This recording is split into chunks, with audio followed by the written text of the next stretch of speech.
ધોરણ 10 પહેલું ચેપ્ટર વાસ્તવિક સંખ્યાઓ રિયલ નંબર. આ ચેપ્ટરના છેલ્લા માળખા મુજબ બોર્ડની અંદર 4 ગુણનું પૂછાય છે. તો આપણે એની શરૂઆત કરીએ તો તમને લગભગ એનો ખ્યાલ આવી જશે. તો જ્યારે તમે બચપનમાં ગણિત શીખવાની શરૂઆત કરી તો તમે શીખ્યા 1, 2, 3, 4, 5 વગેરે. હું પણ ત્યાંથી જ શીખેલો હતો. આપને કોઈને પ્રશ્ન પૂછ્યો નહીં કે શા માટે 1 કે શા માટે 3 કે શા માટે 2. શીખી લીધું અને સ્વીકારી લીધું અને એમ થઈને ગણિતની શરૂઆત થઈ ગઈ. દરેક વિદ્યાર્થી આવી રીતે શરૂઆત કરે છે ગણિતની. થોડા દિવસ પછી આપને એવું શીખવાડવામાં આવ્યું, જેમ કે આ જે બધી સંખ્યાઓ છે એને આપણે પ્રાકૃતિક સંખ્યાઓ કહીશું, નેચરલ નંબર. કેમ નેચરલ નંબર? ભલે કંઈ ભણવાની જરૂર ન પડે, પણ આટલું તો બધા ભણે જ છે કે આ 1 છે, આ 2 છે, આ 3 છે, આ 4 છે, આ 5 છે વગેરે. એટલે નેચરલી આ તો આપણે શીખવું જ પડે છે, એટલે આપણે એને નેચરલ નંબર કહીએ છીએ. થોડા સમય ગયા પછી આપણે શીખી લીધું કે કંઈ નથી તો 0. કંઈ નથી એટલે 0. તમને આમ સામાન્ય વાત લાગે, પણ કંઈ નથી એને શું કહેવું એવું દુનિયાને કંઈ ખબર હતી નહીં. ભારતે કીધું કે કંઈ નથી એટલે એને 0 કહેવું. આમ 0 પણ એક અંક થઈ ગયો, 0 એની અંદર ઉમેરાઈ ગયો. હવે આ જે બધી સંખ્યાઓ થઈ ગઈ એને પૂર્ણ સંખ્યાઓ કહેવાય. આમાંથી કેટલાક પ્રશ્નો બને કે સૌથી નાની પ્રાકૃતિક સંખ્યા કઈ? તો 1. સૌથી મોટી કઈ તે નથી ખબર. સૌથી નાની પૂર્ણ સંખ્યા કઈ? તો 0. સૌથી મોટી કઈ છે ખબર નથી. આ બધી સંખ્યાઓ આની અંદર છે, આ બધી સંખ્યાઓ આની અંદર નથી. એટલે કદાચ કોઈ એવો પ્રશ્ન પૂછે કે દરેક પૂર્ણ સંખ્યા એ પ્રાકૃતિક સંખ્યા નથી, પણ દરેક પ્રાકૃતિક સંખ્યા એ પૂર્ણ સંખ્યા છે. એટલે આમથી આમ બોલો તો એ સાચું, પણ આમથી આમ બોલો તો એ સાચું ન કહેવાય. થોડા દિવસ પછી આપણે 9 શીખી ગયા. એની અંદર 0, 1, 2, 3 એ તો બધું ખરું જ, પણ -1, -2, -3 એવું બધું પણ આપણે શીખવા માંડ્યા. નવાઈ લાગી કે આ શું છે? આ ધન પૂર્ણાંકો છે, આ 0 છે, તો આ થઈ ગયા ઋણ પૂર્ણાંકો, નેગેટિવ સંખ્યા, આ પોઝિટિવ સંખ્યા. હવે જે બધી સંખ્યાઓ બની ગઈ એને આપણે પૂર્ણાંક સંખ્યાઓનો ગણ કહીશું.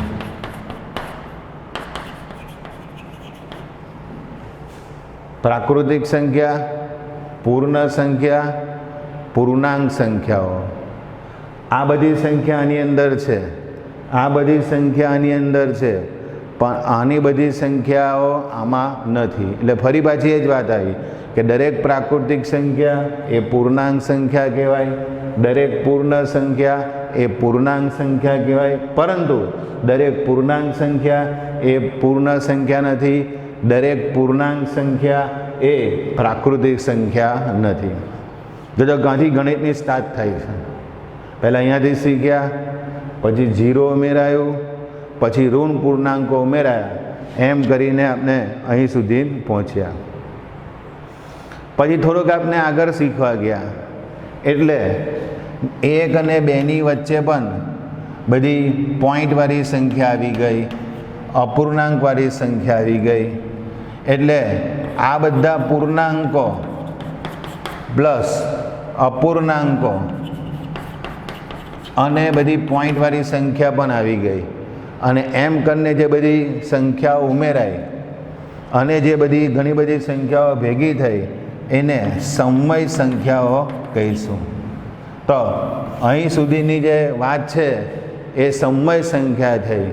અને સમય સંખ્યાની એક વ્યાખ્યા છે કે તેને તમે એના છેદમાં બી સ્વરૂપમાં લખી શકો, જ્યાં બી નોટ ઇક્વલ ટુ 0.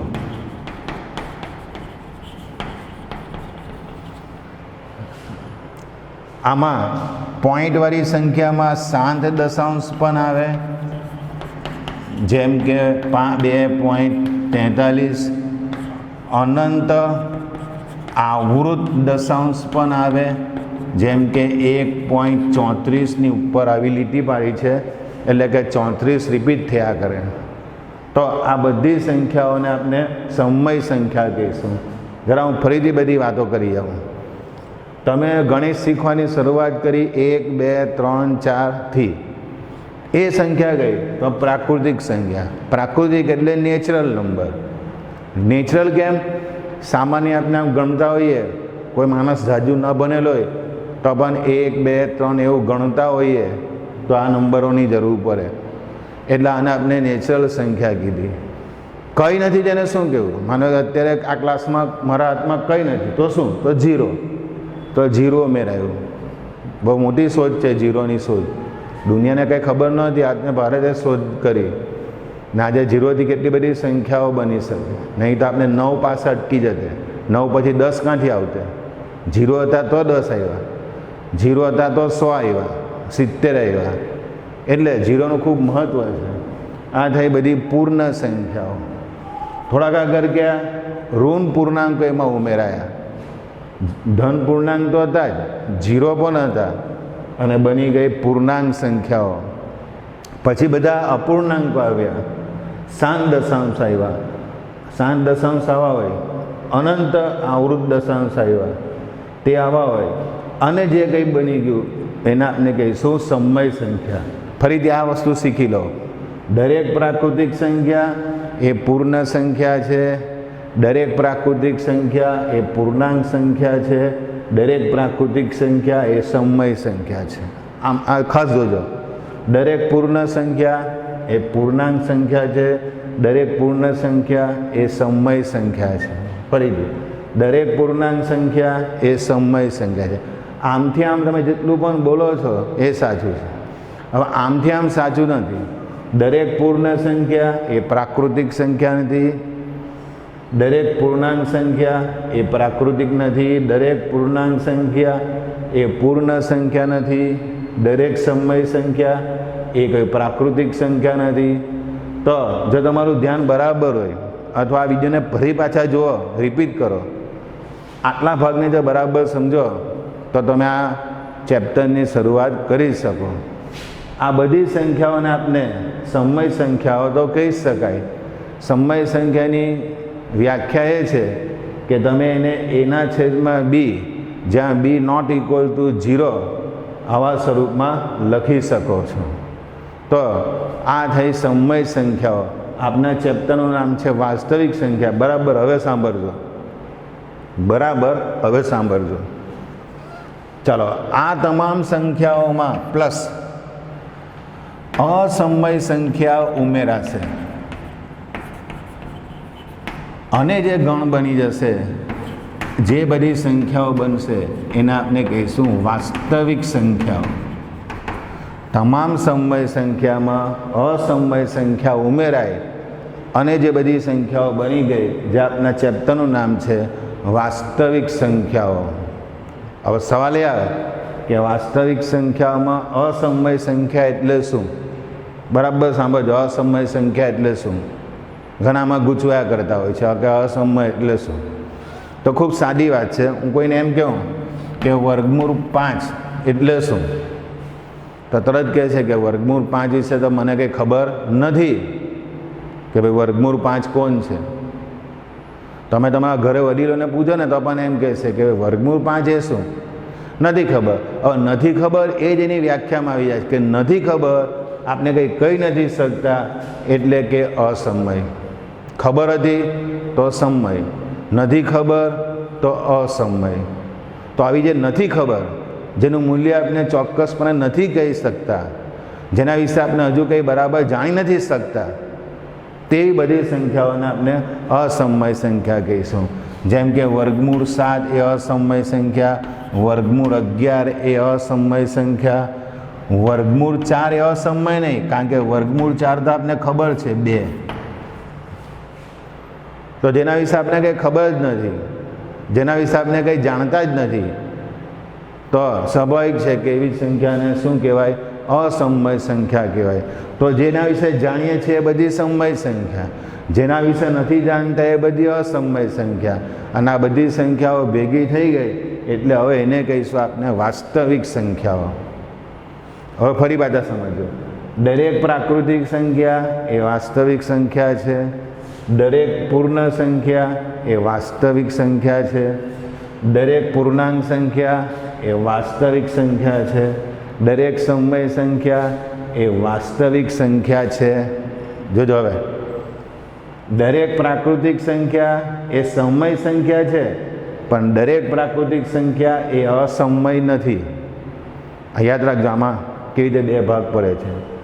દરેક પૂર્ણ સંખ્યા એ અસમય સંખ્યા નથી, દરેક પૂર્ણાંક સંખ્યા એ સમય છે પણ અસમય નથી, દરેક સમય સંખ્યા એ અસમય નથી. પછી અહીંયાથી દરેક સમય સંખ્યા એ વાસ્તવિક સંખ્યા છે, દરેક અસમય સંખ્યા એ વાસ્તવિક સંખ્યા છે, પરંતુ દરેક વાસ્તવિક સંખ્યા એ સમય સંખ્યા નથી, દરેક વાસ્તવિક સંખ્યા એ અસમય સંખ્યા નથી, દરેક વાસ્તવિક સંખ્યા એ પ્રાકૃતિક સંખ્યા નથી, દરેક વાસ્તવિક સંખ્યા એ પૂર્ણ સંખ્યા નથી, દરેક વાસ્તવિક સંખ્યા એ પૂર્ણાંક સંખ્યા નથી, દરેક વાસ્તવિક સંખ્યા એ સમય સંખ્યા નથી. તો આ રીતે તમે આખી વાતને ક્લિયર કરી શકો. કદાચ અહીં સુધીનો વિડીયો તમે પાછો રિપીટ કરીને જુઓ ને, અને જરા બધા સાંભળો તો આ બધી વસ્તુઓ ક્લિયર થઈ શકે તેમ છે. તો એક વખત બરાબર જોઈ લો, કારણ કે આ ચેપ્ટરની શરૂઆતમાં આપણે આ તો ક્લિયર થઈ જ જવું છે કે વાસ્તવિક સંખ્યા કોણ છે, પૂર્ણ સંખ્યા કોણ છે, પ્રાકૃતિક સંખ્યા કઈ છે, સમય સંખ્યા કઈ છે, અસમય સંખ્યા કઈ છે. અમુક વસ્તુ સમજવા જાય છે. માનો કે પાઈ, એ પાઈ પોતે અસમય સંખ્યા છે, પણ 22/7 લખો તો તે પાછું સમય સંખ્યા છે. આ તો એનું આશરે મૂલ્ય આપણે લઈ લઈએ છીએ, પણ પાઈ એ અસમય સંખ્યા છે. 22/7 પાછું અપૂર્ણાંક થઈ ગયું એટલે એ થશે સમય સંખ્યા. તો અહીં સુધીની વાત તમને ક્લિયર થઈ ગઈ છે, બરાબર? તો કોઈને પણ અસમય તમને નથી ખબર પડતી એટલે અસમય સંખ્યા. માનો કે કોઈ વસ્તુ કોઈ સંખ્યા આ રીતની છે 2.37, 9, 1, 3, 5, 4, હવે અટકતું નથી એટલે અનંત, રિપીટ થતું નથી એટલે અનાવૃત. તો જેવી સંખ્યાઓ અનંત અનાવૃત દશાંશ છે એ બધી સંખ્યાઓને પણ અસમય સંખ્યાઓ કહેવાય. તો હવે દરેકને અસમય સંખ્યાઓ, ટૂંકમાં સંખ્યાનો જે પ્રકાર છે, સમય કે અસમય કે વાસ્તવિક સંખ્યા કે પ્રાકૃતિક સંખ્યા, એ હવે બધાને ખબર હોવી જોઈએ. તો જ હવે પછીની જે વાત છે તે હું તમને શીખવાડી શકું. તો આ ચેપ્ટરનું જે નામ છે એના પરથી જો મારે ક્લિયર કરવું હોય તો આટલી વસ્તુ આપણે ક્લિયર જ કરવી પડે, જે મેં અત્યારે સ્પષ્ટ કરી. તો હવે જરા સમજજો કે કેવી રીતે આપણે દાખલો કરીશું.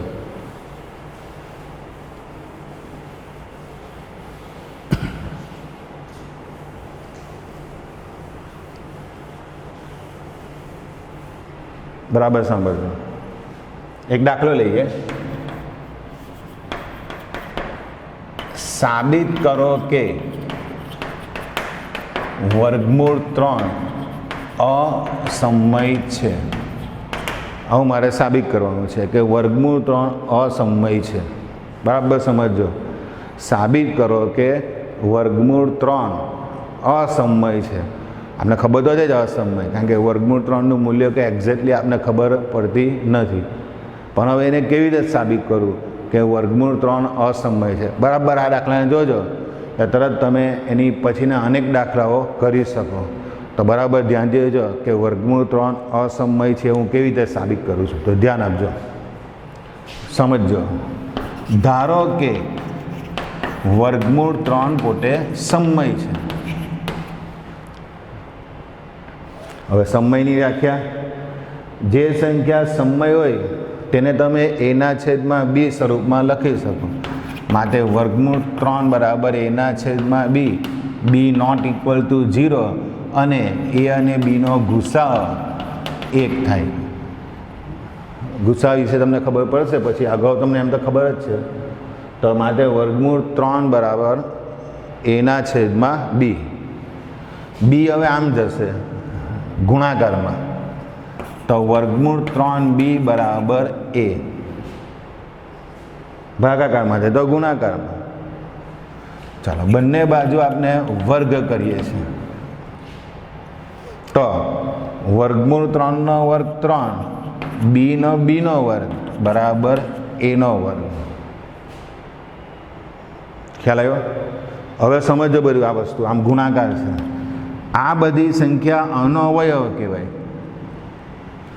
અને આ એ આના ગુણાંકમાં કહેવાય. જરા 2-3 વખત સાંભળજો તો ખબર પડે. અથવા એમાં તમને બતાવી દઉં કે 3 ગુણ્યા 4 બરાબર 12.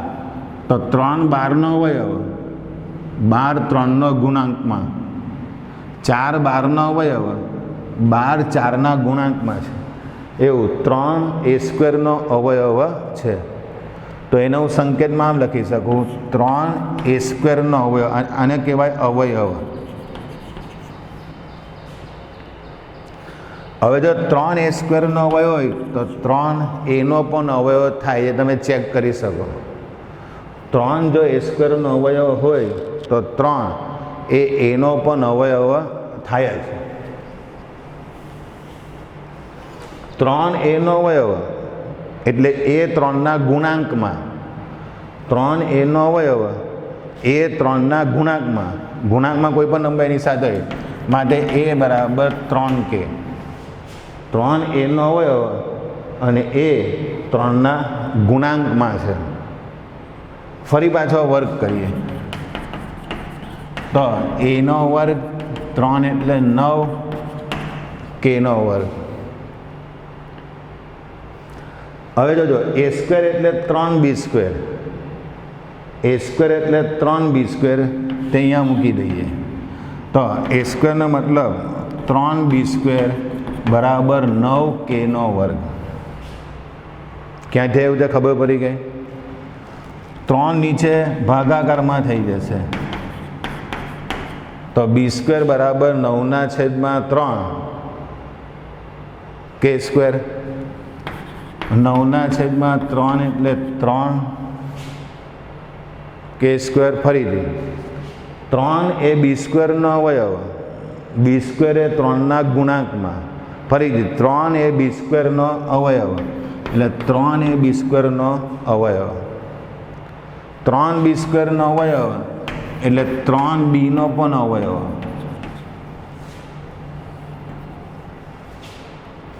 હવે 3a નો પણ અવયવ અને 3b નો પણ અવયવ. તો પછી એ અને બીનો ગુસાઅ એ શક્ય જ નથી. કારણ કે જો ગુસાઅ 1 હોય તો એનો કોઈ કોમન અવયવ હોય નહીં. પરંતુ ગુસાઅ a અને b અને ગુસાઅ લખેલું છે =1, જે શક્ય નથી. એટલે ધારણા ખોટી છે. હવે કઈ ધારણા ખોટી છે? તો આ ધારણા ખોટી છે. એ ધારણામાં શું કહ્યું હતું? વર્ગમૂળ 3 સમય કહ્યું હતું. એનો મતલબ કે વર્ગમૂળ 3 અસમય છે. હું એક વખત ફરીથી આ દાખલો સમજાવી જાઉં છું. આનો મતલબ ગુસાઅ લખેલું છે. સાબિત કરો કે વર્ગમૂળ 3 અસમય છે. અને તમે અનિષ્ટા પતિની રીતથી સાબિત કરી શકો. જે સાબિત કરવાનું જેના કરતાં ઊંધું ધારવાનું. ધારો કે વર્ગમૂળ 3 સમય છે. સમયનો મતલબ તમે એને એના છેદમાં બી સ્વરૂપમાં લખી શકો, જ્યાં b નોટ ઇક્વલ ટુ 0, એ અને બીનો ગુસાઅ 1. પછી આ b અહીંયા ગયા તો વર્ગમૂળ 3b બરાબર a. વર્ગ કરીએ, અહીંયા 3 થઈ ગયું, અહીંયા b² થઈ ગયું, અહીંયા a² થઈ ગયું. પછી અહીંયા જોજો આ બધા આના અવયવ, આ બધાનો ગુણક કહેવાય. એટલે 3a² નો અવયવ, 3a² નો અવયવ એટલે કે 3 એ નો અવયવ, આમ બોલો તો અવયવ ને આમ બોલો તો ગુણાંકમાં, માટે એ 3ના ગુણાંકમાં કોઈક નંબર કે છે એ બરાબર 3 કે. ફરી પાછો વર્ગ કરીએ, એ સ્ક્વેર બરાબર 9k સ્ક્વેર. એ સ્ક્વેરની કિંમત અહીંયા જેમ કહી છે 3b સ્ક્વેર.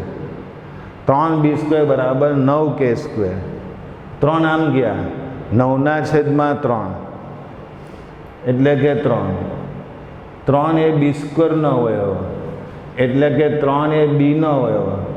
3 એનો પણ અવયવ, 3 બીનો પણ અવયવ, પરંતુ એ અને બીનો ગુસાઅ તો 1 છે, જે શક્ય નથી, ધારણા ખોટી છે, માટે વર્ગમૂળ 3 અસમય છે.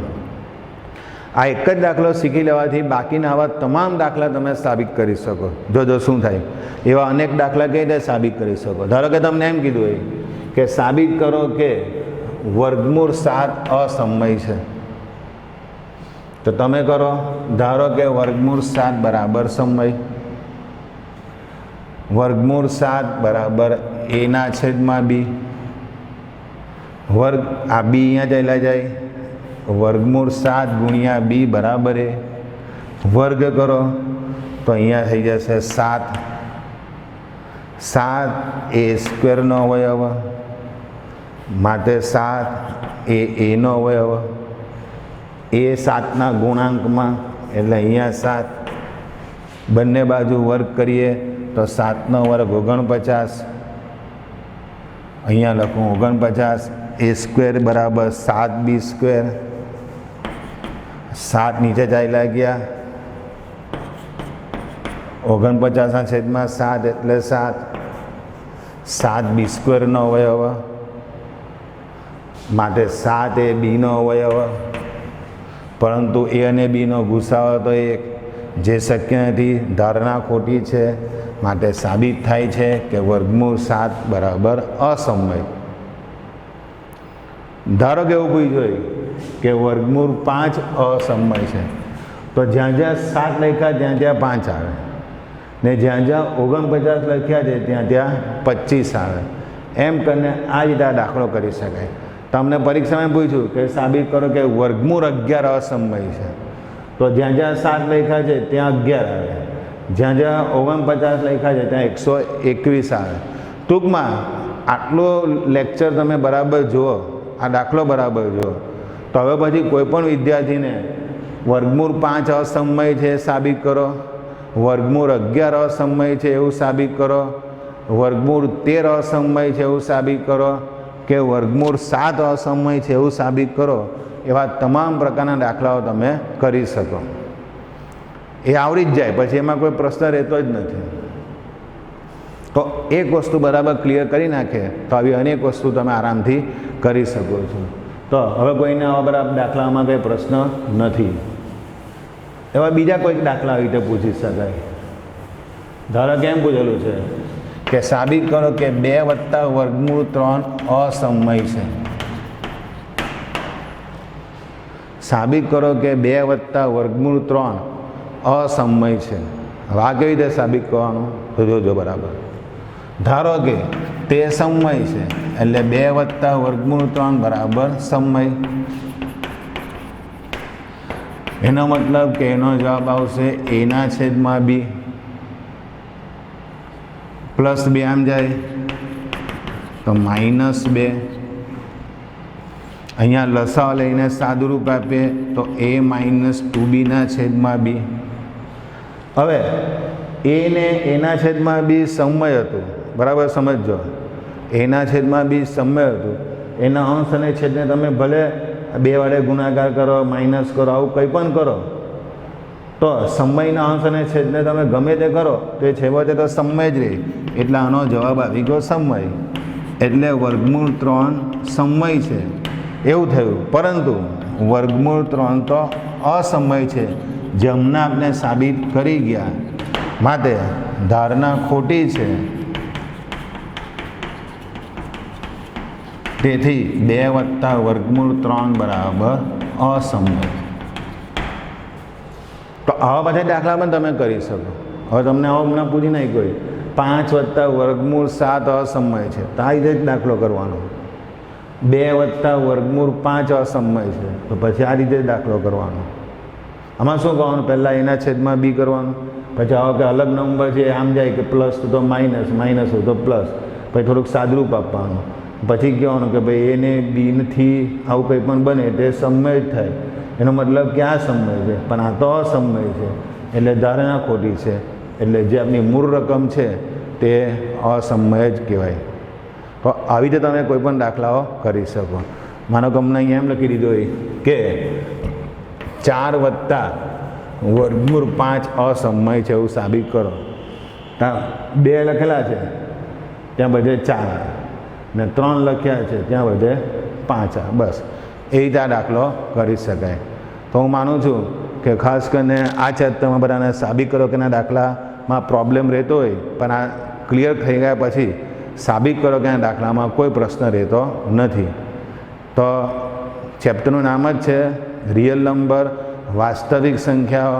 તો આ લેક્ચરમાં આપણે વાસ્તવિક સંખ્યા કોને કહેવાય, પ્રાકૃતિક સંખ્યા કોને કહેવાય, પૂર્ણ સંખ્યા કોને કહેવાય, પૂર્ણાંક સંખ્યા કોને કહેવાય, શાંત દશાંશ કોને કહેવાય, અનંત આવૃત દશાંશ કોને કહેવાય, અનંત અનાવૃત દશાંશ કોને કહેવાય, વાસ્તવિક સંખ્યા કોને કહેવાય, એ તમામ વિશે આપણે શીખી. અને ખાસ અઘરા દાખલા જે બધા માન્ય કરતા હોય કે અસમય છે એવું સાબિત કરો, તો એવા તમામ દાખલાઓની વાત આપણે અહીંયા કરી ગયા. તો હું માનું છું કે હવે કોઈ આમાં પ્રશ્ન રહેતો નથી. તો આ રીતે આ વસ્તુ ક્લિયર કરી શકાય.